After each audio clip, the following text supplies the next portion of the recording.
The dawn broke soft and rose-colored over Dust Haven, the kind of morning where the cold sits gently on the skin and the wind carries the sound of old memories. The cottonwoods whispered like tired storytellers, their leaves flickering gold against a sky still rubbing sleep from its eyes. The auction yard stirred to life, creaking like an old boat in a shallow river. Boots scuffed, spurs chimed, men cleared their throats as if preparing to judge the world. And in the middle of all that noise and pride and polished leather stood a thin, quiet man with dust on his shoulders, as if the world forgot to brush him off. Elias Crow didn't straighten his coat or look anyone in the eye. He simply stood with his hands tucked into frayed pockets, staring at the silver-dappled mare in the pen, a creature who looked carved from moonlight and storm wind. Starling. She shivered once under the pale sun, muscles rippling like a river waking up. People whispered the way people do when cruelty cost them nothing. That's Crow, ain't it? Man lives in a wagon by the river now. He ought to be ashamed showing his face here. Shame. It clung to Elias like the dust on his boots. Years ago, he had a ranch that the land itself seemed to bless, a stretch of grassland that caught the sunrise like a mirror. But a cruel winter stole his cattle, a wildfire stole his home, and a betrayal he never spoke of stole whatever remained of his pride. Now he slept in a broken wagon with a leaky roof and a horse blanket for warmth. Men avoided him. Women pitied him. Children threw pebbles at his wagon when they were bored. Sheriff Boyd Kincaid, whose voice always wandered toward trouble, saw Elias and made a show of stepping close. "Well now, Crow," he said loudly so half the yard could hear, "you best keep your distance today. Some things are meant for folks who still got something." Laughter rolled like tumbleweeds, light and sharp. But Elias didn't flinch. He simply lowered his gaze. Not everyone watched him with mockery, though. By the corral rail, Mara Delaney stood with a quiet strength. She had a calm way of seeing things. Horses, people, the truth beneath the dust. Her hat tipped low, her dark hair catching the morning wind. She looked at Elias the way one looks at a forgotten book, softly, as if she already knew there was a story inside worth reading. When Starling burst through the gate for the first show run, the crowd stepped back.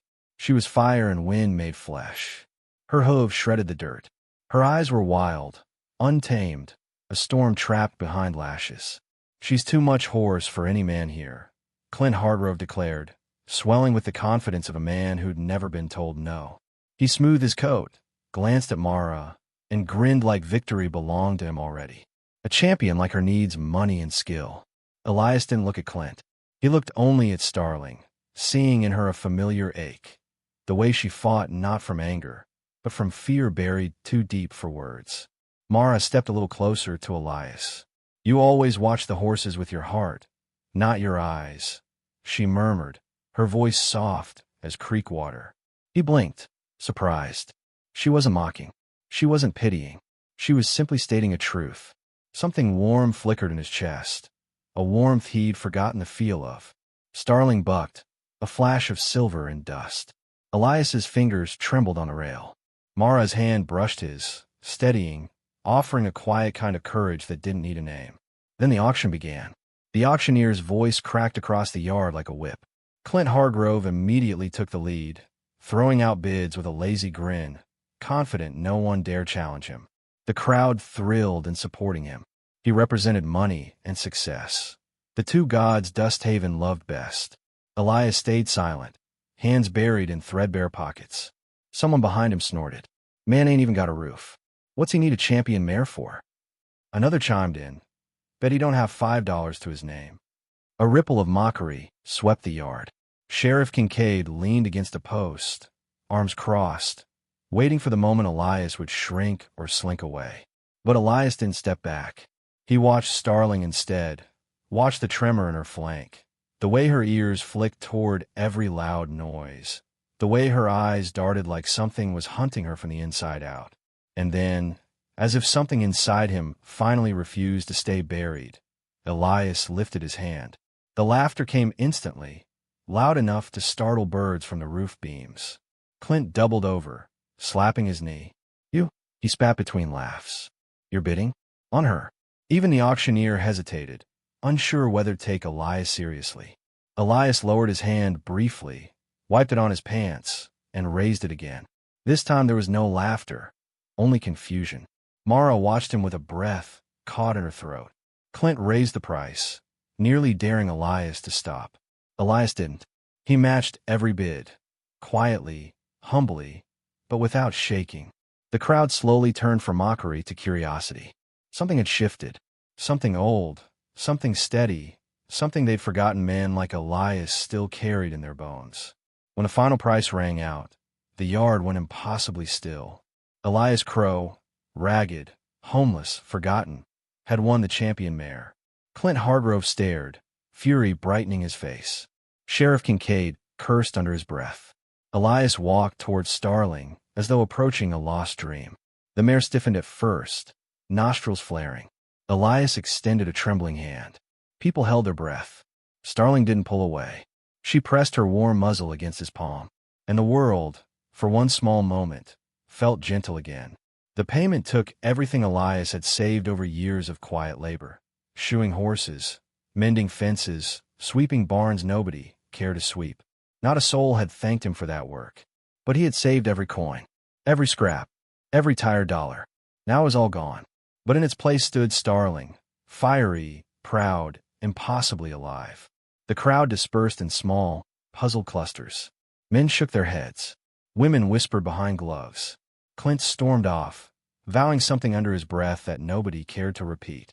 Sheriff Kincaid spat in the dust as Elias walked by. "You made a fool of yourself." Elias didn't answer. Starling brushed his shoulder with her muzzle, as if grounding him. Mara fell in a step beside him, her voice barely above the wind. "You saw her," she said the way no one else did. Elias swallowed hard. "I just felt something." "I know," she replied, and for a moment their eyes met. Two lonely souls sharing one fragile spark of understanding. As they walked out of the auction yard, the morning breeze shifted. It carried a softness now, like the land itself acknowledging a change. Like the earth had exhaled. Elias felt it deep in his chest, a stirring, a small flame beginning to warm the cold corners inside him. And though he didn't yet know what storms were coming, or how hard the road ahead would be, he walked forward with Starling at his side and the faint, startling thought that maybe, just maybe, life had given him one last chance to rise. "If you want, I can now." The days that followed were hard in a way only the lonely understand. Elias led Starling to the patch of land near the river where he kept his wagon. Nothing more than a slanted wooden box with a quilted blanket thrown over its broken roof. The earth smelled of frost and wet sage. The river moved lazily through its winter song. Starling tested every inch of rope, snapping one line, then two. She tossed her head like she refused the idea of belonging to anyone. Elias did not fight her anger. He fed her with open palms, spoke softly, brushed her coat in slow, respectful circles even when she tried to bite the air near his arms. He slept lightly, listening to her restless pacing in the dark, whispering old prayers he hadn't spoken in years. Mara visited whenever she could. Sometimes she brought oats. Sometimes she brought nothing but her presence, which somehow felt like more. She never asked why he spent everything he had. She already understood. There are moments in a person's life that don't require explanation, only witnessing. One evening, as the sun dipped low and painted Starling's coat in liquid gold, Mara stood beside Elias at the fence. "You're gaining her trust," she murmured. "She's gaining mine," he corrected, a quiet smile touching the corner of his mouth. Their hands brushed as they leaned on the rail. Neither pulled away. Something warm, something tender and fragile began to root itself between them. Not through words, but through shared silence, shared effort, shared breath. But Dusthaven was not a place that let the lowly rise without resentment. Whispers spread faster than prairie fire. Clint Hargrove claimed Elias had tricked the auctioneer, cheated somehow. Sheriff Kincaid, always drawn to the shine of wealth, backed him with sly comments and official-sounding nonsense. "Crow's not fit to own a chair, let alone a champion," Clint declared in the saloon. He should do the smart thing and hand her over. Nobody told Elias directly. They let the rumor trickle down to him like poison water. Men rode by his wagon and muttered insults. Someone tossed rotten vegetables near his fire. Someone else tried to loosen Starling's hitch line in the night. Mara heard the talk too. She confronted Sheriff Kincaid outside the general store, her voice steady. You know he bought her fair. Kincaid shrugged, chewing a piece of hay. Doesn't matter what I know. Matters what the town believes. And right now, they believe Crow's out of line. Since when is owning Hope a crime? She snapped. He just smirked. Since Crow decided he deserved more than scraps. Mara walked away shaking, furious in a way that made her chest ache. But fury is a lonely defense. It didn't stop what came next. Starling vanished on a night when the moon burned red. Elias had been asleep beside the dying fire, wrapped in a thin blanket. He woke to the thunder of hooves moving away. He shot to his feet so fast he nearly fell, his heart slamming against his ribs. Then he heard men laughing as they rode off, and his legs gave out beneath him. No, God no, Starling. He ran barefoot over frost-hardened ground until his breath ripped in his throat. He found the cut rope lines, the trampled dirt, the faint prints heading toward the canyon road. He fell to his knees, palms sinking into cold mud. Mara arrived minutes later, lantern in hand, breathless and wild-eyed. She had seen the riders from a distance. She helped Elias to his feet, her hands shaking against his arms. They took her, he whispered, voice raw. Clint's men. Mara didn't waste time with shock. Then we ride. Their horses galloped through the sleeping land, hooves striking sparks against stone. The night air tasted of metal and storm. The clouds thickened as if the sky felt the rising dread inside Elias. He spoke in fragments as they searched the canyon trails, his ranch that burned, his wife who left when the money did, the friends who vanished like smoke when life turned sour. He spoke of shame and small humiliations, of long winters alone in the wagon, of the quiet ache that had made him keep breathing even when he wanted to stop. Mara didn't tell him to hush. She didn't try to fix him. She just listened. And in her listening, he found something he didn't know he'd lost: dignity. Rain began to fall, soft at first, then harder as dawn bruised the sky purple. They followed hoof prints half-washed by the storm, the trail winding between canyon walls that echoed their breath. Finally, through the rain-silvered morning, they saw it. A makeshift corral in a narrow gorge. Starling inside it, wild-eyed, lathered in sweat, kicking at the boards with desperate fury. Clint stood outside, soaked but self-satisfied, barking orders at his two hired hands. Elias slid off his horse, every muscle trembling. He took one step toward the corral. Clint's voice cut through the storm. That's far enough, Crow. Sheriff Kincaid appeared moments later on horseback, jaw set, eyes sharp. This doesn't concern you and the girl, he told Mara. Go home. No, Mara said, standing tall. This ends today. Clint pulled a revolver.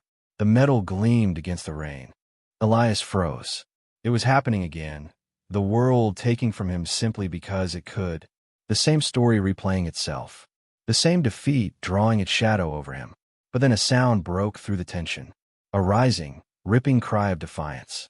Starling reared, slamming her hooves against the corral panels. She broke one board, then another. The storm wind roared behind her, as if urging her on. In one mighty surge, she burst free, charging between Elias and Clint just as Clint fired. The shot went wide, ricocheting off rock. The mare planted herself before Elias like a guardian, carved from thunder. Elias, heart pounding, lunged forward, grabbing Clint's gun hand. Rain made everything slippery, but desperation lent him strength. The gun fell into the mud. Clint stumbled back, howling. Sheriff Kincaid reached for his weapon, but Mara and a small group of riders, drawn by the gunshot and the commotion, closed in behind him. One of them, a rancher with little love for Clint, seized Kincaid by the arm.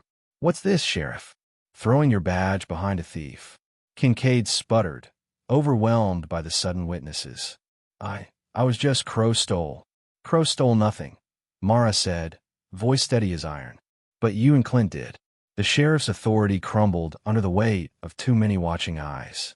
Clint, muddy and furious, tried to push to his feet again, but Elias stood over him, not threatening, not proud, but with a quiet resolve that silenced the whole canyon. I'm not the man you think I am, Elias said softly, but I ain't the man you get to walk over anymore. He stepped back, giving Clint the dignity of walking away instead of being dragged. It was not forgiveness. It was a boundary drawn in stone.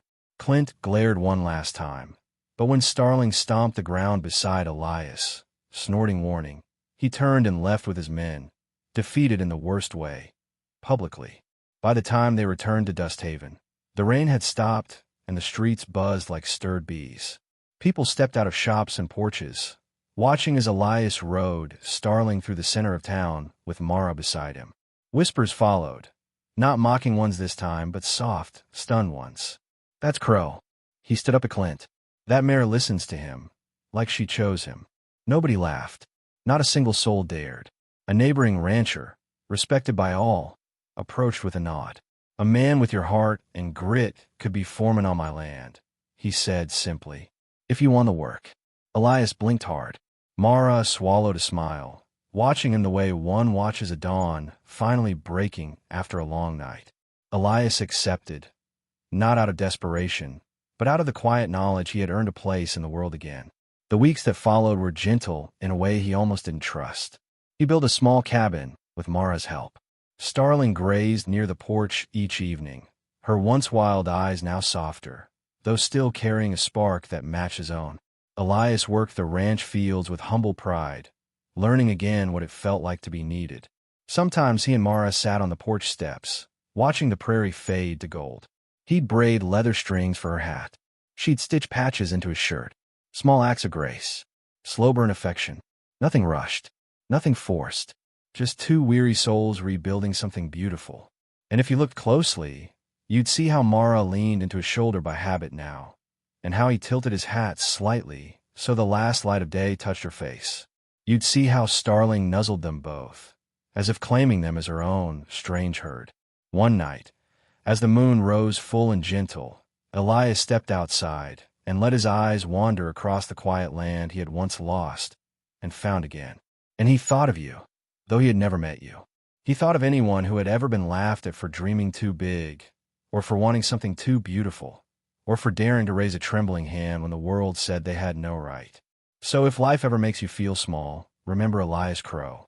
Remember the man everyone mocked, who had nothing but a stubborn, aching hope.